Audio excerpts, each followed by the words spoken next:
So to guys, napakahaba ng traffic ngayon dito sa Bonifacio.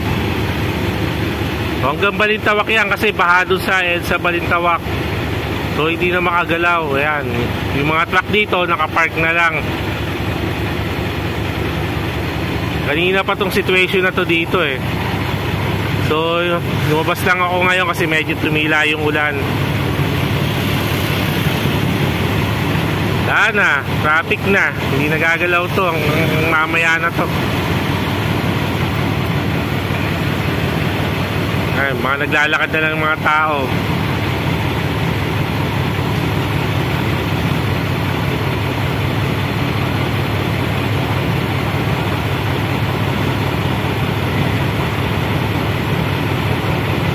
So, nakakainip to. Yan, mga truck pa naman to. Wala na. Hindi na nag-move. So ito, kung yung papuntang Balintawak, traffic siya, hindi na gumagalaw. Yung galing naman ng Balintawak, napakaluwag. Ayan, oh. Walang sasakyan. So yung mga dumadating na sasakyan, yung iba nag-u-turn lang galing dito sa traffic na to.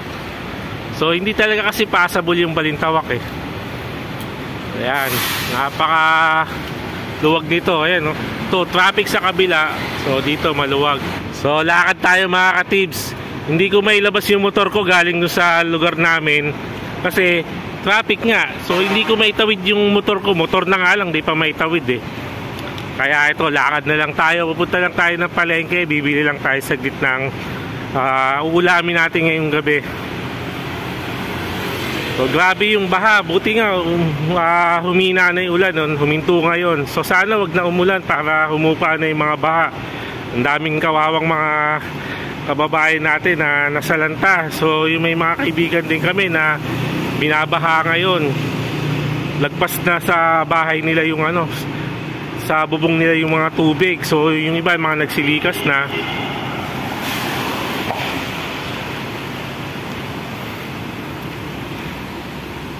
So yan, lakad tayo mga ka-tibs. Wala eh, ganun talaga. Wala kaming masakyan eh. Lalakad na lang ako papunta doon. Ayan sila kuya, mga grupo nila naglalakad, mga pauwi na rin yan, galing sa trabaho siguro.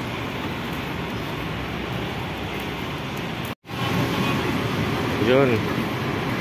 So hindi ko lang alam kung may bukas na palengke dito sa pupuntahan ko. So pupunta lang ako dito sa may palengke lang dito sa may 11th Avenue. Nice doggy. So yan, grabe traffic. Okay, iba counterflow na dito. Ayan yung mga motor. Kasi talagang hindi gumagalaw mga ka-tips oh. Wala na.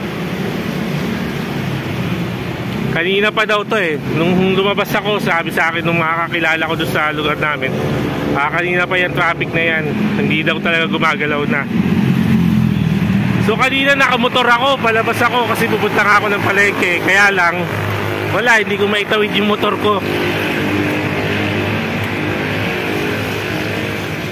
Hindi ko mailabas ng lugar namin kasi nga sarado yung intersection din eh. Dahil nga ang haba ng truck eh. Nagdikit-dikit pa sila.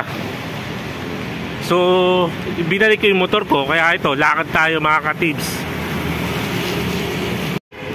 So yan, nagsisimula na namang umulan. Medyo yan, lakas ng hangin no? Tatangay yung payong ko. Actually yan, nagsisimula na naman siya umulan. Umaambon-ambon na, lumalakas-lakas na naman. So mamaya ka na lumakas, uwi muna ako. So yan, nakabili na tayo, nakapamalengke na tayo para sa ulamin natin ngayong gabi. At ayan pa rin sila, yung mga truck, nandiyan pa rin. Hindi pa rin sila makaabante. Yun, traffic pa rin talaga oh. So kasi hindi kasi passable yung NLEX din eh. Kung pupunta ng NLEX tong mga to, hindi madaanan ang NLEX. So grabe din ang baha sa NLEX. Buti na lang uminto na yung ulan. Sana wag na kang umulan para humupa na rin yung baha. Makalarga na rin itong mga driver na to. Kawawa naman eh.